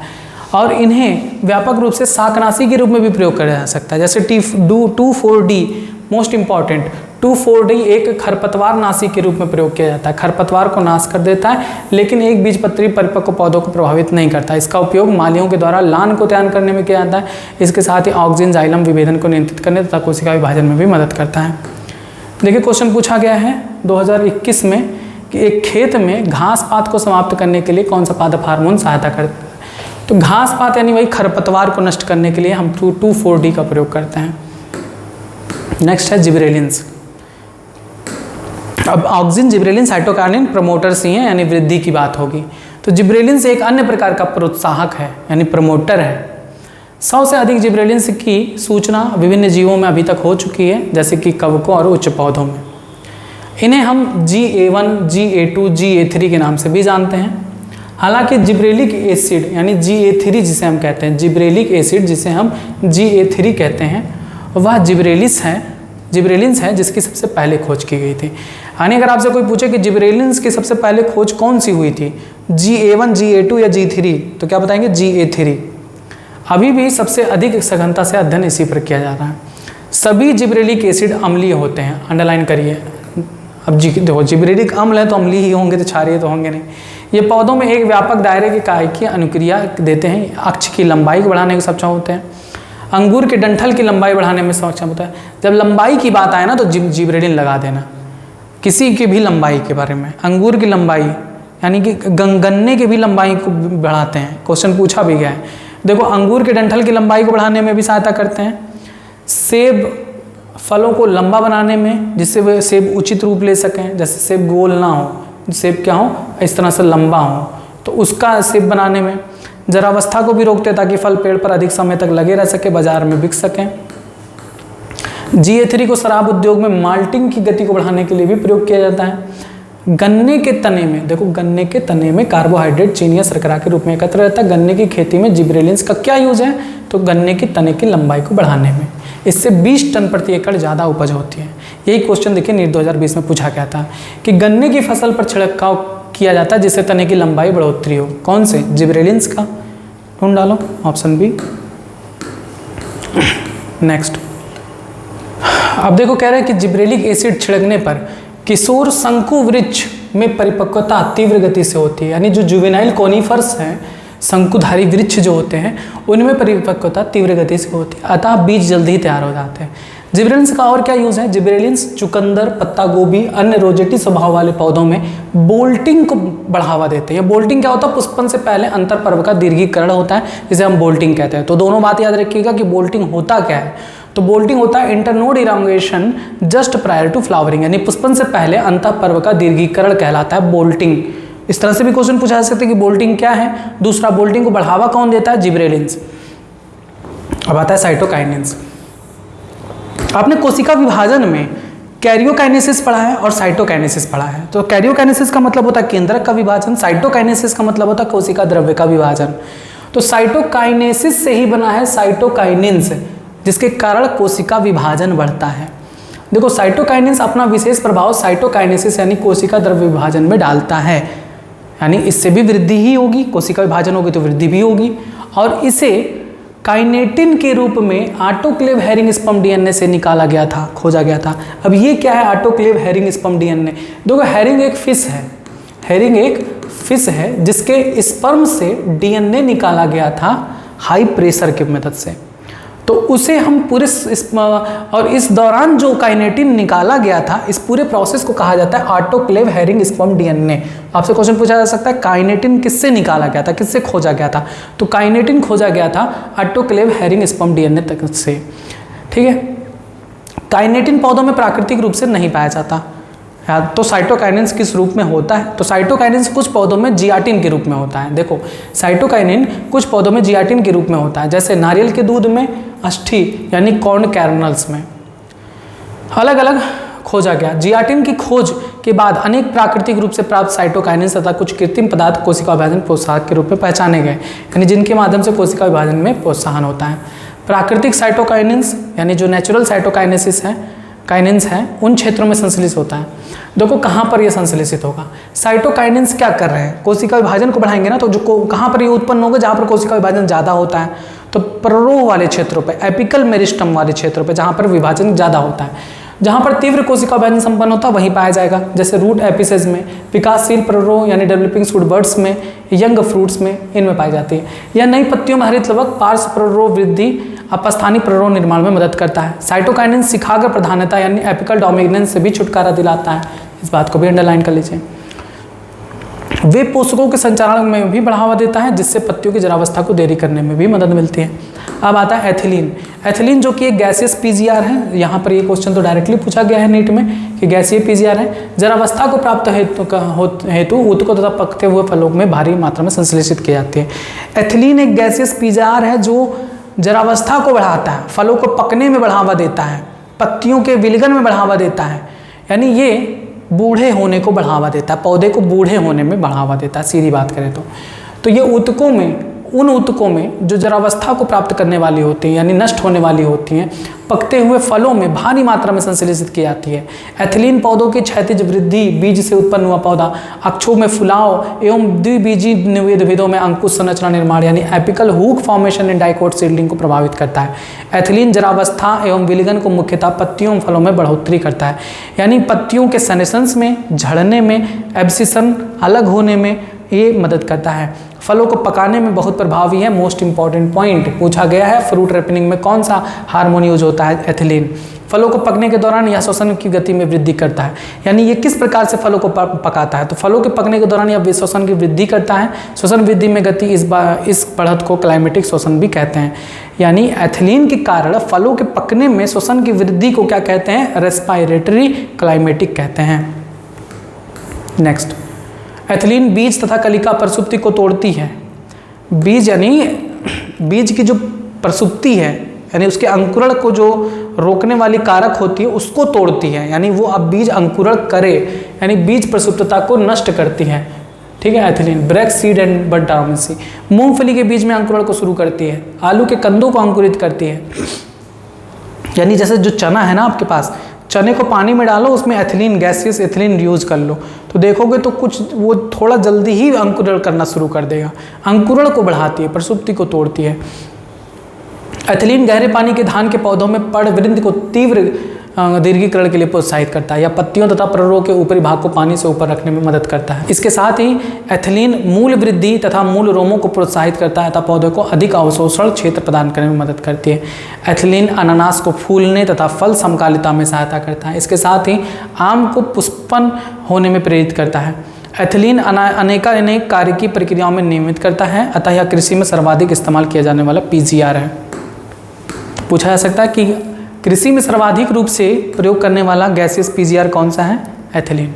सर्वाधिक व्यापक तौर पर एथिलीन के स्रोत के रूप में इस्तेमाल होने वाला यौगिक जो है वो एथिफोन है, यानी हम डायरेक्टली हम क्या कहते हैं एथिलीन का प्रयोग नहीं करते हैं। एथिलीन को बनाने वाला जो है एथिफोन का प्रयोग करते हैं। एथिफोन जलीय घोल में आसानी से अवशोषित तथा पौधों के अंतर्गत संचारित होता है तथा धीरे धीरे एथिलीन मुक्त करता है। एथिफोन टमाटर एवं सेब के फलों को पकाने की गति को बढ़ाता है। फूलों एवं फलों में विलयन को तीव्रता प्रदान करता है। कपास, चेरी, अखरोट में विलयन को भी बढ़ावा देता है। या खीरों में मादा पुष्पों को बढ़ाता है जिससे फसल की पैदावार में वृद्धि होती है। अंडरलाइन कर लीजिए, पूछा जा सकता है। नेक्स्ट आता है abscisic acid, ABA, short form में इसे ABA कहते हैं। जैसे कि पहले बताया जा चुका है कि एब्सिसिक एसिड की खोज विलयन एवं प्रसुप्ति को नियमित करने की में उसकी भूमिका के लिए हुई थी, लेकिन अन्य दूसरे PGR की भांति यह भी पादप वृद्धि एवं परिवर्धन में व्यापक दायरे में प्रभाव डालता है, यानी वृद्धि को रोकने वाला काम करता है, या एक सामान्य पादप वृद्धि तथा पादप उपापचय के निरोधक का काम करता है। ABA बीज के अंकुरण को निरोध करता है, यानी बीज को अंकुरित नहीं होने देता। रंध्रों को बंद करने के लिए प्रोत्साहित करता है। पौधों को विभिन्न प्रकार के तनावों को सहने हेतु क्षमता प्रदान करता है, इसलिए इसे हम तनाव हार्मोन, स्ट्रेस हार्मोन भी कहते हैं। क्वेश्चन पूछा गया कि वृद्धि नियंत्रक प्रतिबल हार्मोन यानी स्ट्रेस हार्मोन किसे कहते हैं, तो स्ट्रेस हार्मोन कौन है, ABA, abscisic acid, option A। ABA बीज के विकास, परिपक्वता, प्रसुप्ति आदि में महत्वपूर्ण भूमिका निभाता है। प्रसुप्ति को प्रेरित करता है जिससे बीज अंकुरण ना कर पाए। ABA बीज को जल शुष्कन वृद्धि के लिए अन्य प्रतिकूल परिस्थितियों से बचाता है। बहुत सारी परिस्थितियों में ABA जिब्रेलिक एसिड के लिए निरोधक की भूमिका निभाती है, विरोधक यानी एंटागोनिस्ट के रूप में काम करती है। किसके, जिब्रेलिक एसिड के लिए। यह क्वेश्चन भी पूछा गया है, निम्नलिखित में से वह कौन सा है जो जिब्रेलिनों के विरोधी के रूप में कार्य करता है, तो ABA आपका है। बहुत सारे बाह्य कारक जैसे कि तापक्रम एवं प्रकाश पौधे की वृद्धि एवं परिवर्धन को PGR के माध्यम से नियंत्रण करते हैं। ऐसी कुछ घटनाओं का उदाहरण है वसंतीकरण, पुष्पन, प्रसुप्तीकरण, बीज अंकुरण, पौधों में गति आदि। यानी बहुत सारे ऐसे बाह्य कारक हैं जैसे तापमान या प्रकाश, वो पौधों की वृद्धि एवं परिवर्धन को PGR के माध्यम से नियंत्रण करते हैं। तापमान, प्रकाश, ये पौधों की वृद्धि को नियंत्रण किस प्रकार से करते हैं, PGR के मदद से करते हैं। यानी उनमें बसंतीकरण या प्रसुप्तता, डोरमेंसी या बीज अंकुरण, इनको बनाने के लिए उसके अंदर PGR का सहायता लेते हैं। कौन, तापक्रम या प्रकाश। अब देखिए बाह्य स्रोतों से क्या दिक्कत होती है, जिसे हम दीप्तिकालिता कहते हैं। पौधों को पुष्पन के लिए प्रकाश पर निर्भर करना पड़ता है।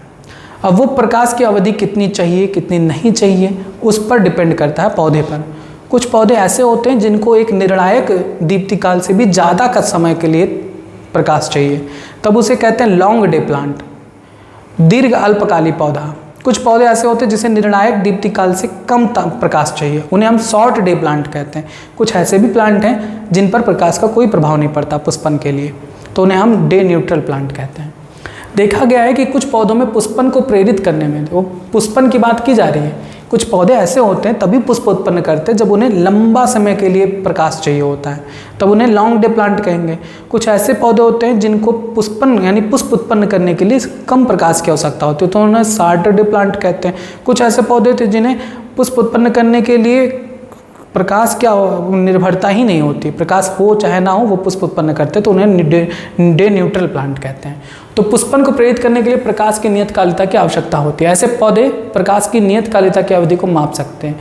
उदाहरण स्वरूप कुछ पौधों में क्रांतिक अवधि यानी जो एक क्रिटिकल पीरियड चाहिए पौधे को, उससे ज़्यादा प्रकाश की अवधि चाहिए, और जबकि दूसरे पौधों में प्रकाश की अवधि संकट क्रांति की अवधि से कम चाहिए, जिससे कि दोनों तरह के पौधों में पुष्पन की शुरुआत हो सके। देखो, जिस पौधे को क्रांतिक अवधि से भी ज़्यादा चाहिए प्रकाश, उसे हम कहते हैं दीर्घ प्रदीप्तकाली पौधा, लॉन्ग डे प्लांट। ये हिंदी वाले बुक में उल्टा लिख गया है, सही कर लीजिएगा। बाद वाले पौधों को यानी उन पौधों को जिनको क्रांतिक काल से भी कम समय का प्रकाश चाहिए, उन्हें हम अल्प प्रदीप्तिकाल पौधा, शॉर्ट डे प्लांट कहते हैं। बहुत सारे ऐसे पौधे हैं जिन्हें प्रकाश की अवधि के पुष्पन प्रेरित करने में कोई संबंध ही नहीं होता, ऐसे पौधों को डे न्यूट्रल प्लांट कहा जाता है। यह भी ज्ञातव्य है कि सिर्फ प्रकाश की अवधि नहीं बल्कि अंधकार की अवधि भी महत्वपूर्ण होती है। अतः कुछ पौधों में पुष्पन सिर्फ प्रकाश और अंधकार की अवधि पर ही निर्भर नहीं करता, बल्कि उसकी सापेक्षिक अवधि पर निर्भर करता है। इस घटना को दीप्तिकालिता कहा जाता है। यह भी बहुत मजेदार बात है कि तने की शीर्षस्थ कलिका पुष्पन के पहले पुष्पन शीर्षस्थ कलिका में बदलती है, परंतु वे खुद से प्रकाश काल को नहीं महसूस कर पाती। प्रकाश अंधकार काल का अनुभव पत्तियां करती हैं। प्रकाश या अंधकार का प्रभाव का जो है वो कौन अनुभव करती है? पत्तियां अनुभव करती है। परिकल्पना यह है कि हार्मोनल पुष्पन के लिए जिम्मेदार है। हार्मोनल तत्व जो होते हैं, जिसे हम फ्लोरिजन कहते हैं, फ्लोरिजन होते हैं, वो पुष्पन के लिए जिम्मेदार होते हैं। अब ये फ्लोरिजन क्या है? तो florigen is a synthetic signal that initiate flowering plant. Florigen एक सिंथेटिक सिग्नल है जो पौधों में पुष्पन के लिए पुष्पन को प्रेरित करता है। तो फ्लोरिजन पत्ती से तना कलिका में पुष्पन प्रेरित करने के लिए तभी जाती है जब पौधे आवश्यक प्रेरित दीप्ति काल में अनावृत होते हैं। यानी कितना प्रकाश पड़ रहा है इसका सेंस कौन करता है? पत्तियां करती हैं। तो पत्तियां जब देखती हैं कि अगर वो लॉन्ग डे प्लांट है और वो देख रही हैं कि अब प्रकाश की मात्रा क्रांतिक अवधि से ज़्यादा पड़ रही है, तब वो एक सिग्नल भेजती हैं फ्लोरिजन के माध्यम से तनों को कि अब आप पुष्प उत्पन्न कर सकते हो। यहाँ पर ये फिगर दिया गया है जिसमें आपको बताया गया है फोटो पीरियोडिज्म के बारे में। यहाँ पर देखिए एक क्रिटिकल फोटो पीरियड निर्धारित की गई है। क्रिटिकल फोटो पीरियड यानी इतने दिन, इतने समय तक के लिए जो प्रकाश पड़ेगा, क्रिटिकल फोटो पीरियड सेम इनके लिए है। मान लो हम 2 घंटे बाद बोल दें तो 2 घंटे के लिए इनको भी। तो अगर वो लॉन्ग डे प्लांट है तो 2 घंटे से अधिक का प्रकाश चाहिए। तो 2 घंटे तक का जो काल है उसमें कोई पुष्पन नहीं होगा। 2 घंटे के बाद का अगर प्रकाश मिलेगा तब उस पर पुष्पन उत्पन्न होता है। और ये बात काम करता है शॉर्ट डे प्लांट में। देखिए किस तरीके से 2 घंटे अगर क्रिटिकल फोटो पीरियडिज्म है तो 2 घंटे के पहले वाले काल में ही उसमें पुष्पन हो जाएगा, बाद के काल में उसमें पुष्पन नहीं होता। और जो डे न्यूट्रल प्लांट होता है उसमें कोई फर्क नहीं पड़ता, ठीक है, प्रकाश का। अब आता है बसंतीकरण, वर्नेलाइजेशन। देखिए कुछ पौधे ऐसे होते हैं जो एक खास विशेष मौसम में ही परिपक्व होते हैं, पुष्पन होती हैं, और कुछ ऐसे पौधे होते हैं मतलब कि पौधे जितने भी हैं जो खाद्य सामग्री वाले होते हैं, जैसे हम बात करें गेहूं या धान की, तो आपने भी देखा होगा एक निश्चित समय में बोई जाती हैं, फिर एक निश्चित समय बाद काट भी ली जाती हैं। अगर ठंड के मौसम में उगने वाला पौधा है उसे हम गर्मी के समय में उगाएंगे तो वो बेकार होगा, वो फल उत्पन्न नहीं करेगा। वो फल तभी उत्पन्न करेगा जब ठंडक का मौसम आएगा। तो उसी को कहते हैं बसंतीकरण, यानी एक खास मौसम में ही वे अपने पुष्पन को प्रेरित करती हैं और वो खास समय में समाप्त भी हो जाती हैं। तो पौधों में, कुछ पौधों में पुष्पन गुणात्मक एवं मात्रात्मक तौर पर कम तापमान पर अनावृत होने पर निर्भर करता है। इसे ही बसंतीकरण कहा जाता है। यह अकालिक प्रजनन प्रवर्धन को वृद्धि के मौसम में तब तक रोकता है, यानी अगर हमने अकालिक उसे उगा दिया है, जैसे मान लो कोई धान का पौधा है, जून जुलाई में उसको उगना है, हमने उसको जनवरी में ही उगा दिया, तो जनवरी से लेकर तब तक वृद्धि नहीं, मतलब पुष्पन नहीं करेगा जब तक कि उसका अनुकूल तापमान नहीं आ जाता, तब तक वो रोके रहता है, जब तक पौधे परिपक्व ना हो जाए। बसंतीकरण कम ताप काल में पुष्पन के लिए प्रोत्साहन को कहते हैं। बसंतीकरण को कहते हैं कम ताप काल में पुष्पन के प्रोत्साहन को कहते हैं। उदाहरण के तौर पर भोजन वाले पौधे जैसे गेहूं, जौ तथा राई की 2 किस्में होती हैं, एक जाड़े तथा बसंत की किस्में। बसंत की किस्में साधारणतः बसंत में ही बोई जाती हैं, जो बढ़ते मौसम की समाप्ति के पहले फूलती एवं फलती हैं। और जाड़े की किस्में यदि बसंत में बोई जाएं तो मौसम के पहले ना तो पुष्पित होंगी ना फलित होंगी। यानी अगर जाड़े की किस्म है उसको बसंत के मौसम में बो दोगे तो वो कोई फ़ायदा नहीं देंगी, वो जब जाड़ा आएगा तभी वो पुष्पन करेंगी। इसलिए वह शरद काल में ही बोई जाती हैं, यानी जो जाड़े की किस्में हैं जो सर्दियों में बोई जाती हैं उनको शरद काल में ही बोई जाती हैं। ये अंकुरित होते हैं, नवोदित के रूप में जाड़े को बिताते हैं, फिर बसंत में फूलते हैं फलते हैं तथा मध्य ग्रीष्म काल में काट लिए जाते हैं। बसंतीकरण के कुछ उदाहरण द्विवर्षीय पौधों में भी पाए जाते हैं। द्विवर्षीय पौधे के मोनोकार्पिक प्लांट होते हैं जो साधारणतः दूसरे मौसम में फलते मरते हैं, जैसे चुकंदर, पत्ता गोभी, गाजर कुछ द्विवर्षीय पौधे हैं, इनमें बसंतीकरण होता है। इसका एग्जाम्पल याद रखिएगा, देखो क्वेश्चन पूछा गया नीट 2012 में। एक द्विवर्षीय पौधे को कम तापक्रम में अनावृत कर दिए जाने पर पादपों में बाद में दीप्तिकालिता के कारण पुष्पन की अनुक्रिया बढ़ जाती है। बसंतीकरण द्वारा पुष्पन किसमें उत्प्रेरित होता है? तो बसंतीकरण द्वारा किसमें होता है? देखो चुकंदर, पत्ता गोभी, गाजर, एग्जाम्पल देख लीजिए, यहाँ पर गाजर दिया, ऑप्शन सी लगा दें। अब आता है आपका बीज प्रसुप्तता, सीड डॉर्मेंसी। तो वो कुछ बीज जो होती हैं वे तब तक अंकुरण नहीं करती जब तक अनुकूल परिस्थितियाँ ना आ जाएँ, लेकिन कुछ ऐसे भी बीज होते हैं जिनको अनुकूल परिस्थितियाँ मिलने पर भी वो अंकुरित नहीं करते हैं, तो उसी को कहते हैं सीड डॉर्मेंसी। अब इसके कई कारण हो सकते हैं, आंतरिक कारण भी होते हैं, बाह्य कारक भी होते हैं। यानी कुछ ऐसे भी बीज होते हैं जो बाह्य परिस्थितियों के अनुकूल होने पर भी अंकुरित नहीं हो पाते हैं। ऐसे बीज प्रसुप्ति काल में होते हैं जो बाह्य वातावरण से नियंत्रित नहीं होते, बीज की आंतरिक परिस्थितियों के नियंत्रण में होते हैं। यानी बीज है, अगर हम उसको वृद्धि कराने के लिए उसको अनुकूल तापमान, जल वगैरह सब कुछ उपलब्ध करा दी, फिर भी वो अंकुरित नहीं हो रहा है, तो वो बाह्य कारक पर निर्भर नहीं कर रहा है, अपनी आंतरिक कारक पर निर्भर कर रहा है। इसे हम बीज प्रसुप्तता कहते हैं। अब वो आंतरिक कारक क्या हो सकता है? एक हो सकता है अपारगम्यता या दृढ़ बीज आवरण, इम्परमेबिलिटी या हार्ड सीड कोट जिसके कारण जल अंदर नहीं जा पा रहा, या एब्सिसिक अम्ल, फिनोलिक अम्ल, पैरा एस्कॉर्बिक एसिड। आपने अभी पढ़ा है एब्सिसिक एसिड बीज प्रसुप्तता को क्या करता है? बढ़ावा देता है।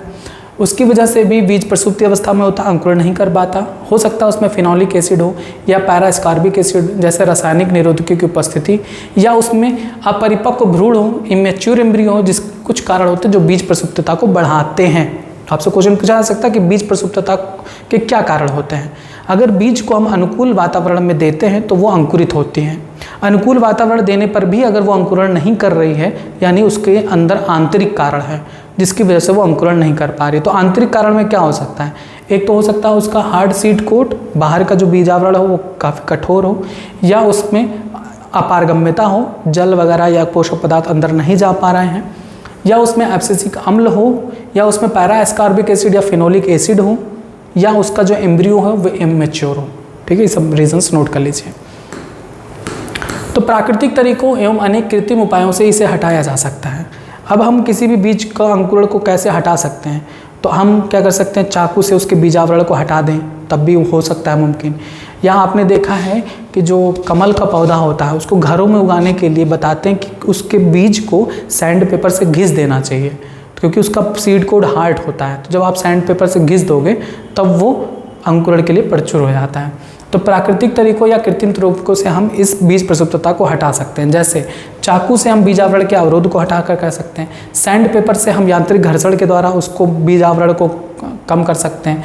प्रकृति में अपघर्षण सूक्ष्म जीवों के अभिक्रिया द्वारा भी हो सकता है, या जंतुओं के पाचन नाल से होकर गुजरने से भी हो सकता है। जैसे हमने कुछ भी खाया, उसका बीज हमारे शरीर में गया तो हमारे पाचन नाल के माध्यम से उसका जो बीजावरण है वो पतली हो गई, और जब मल के द्वारा बाहर आता है तो भी वो वृद्धि के लिए अनुकूल हो जाता है।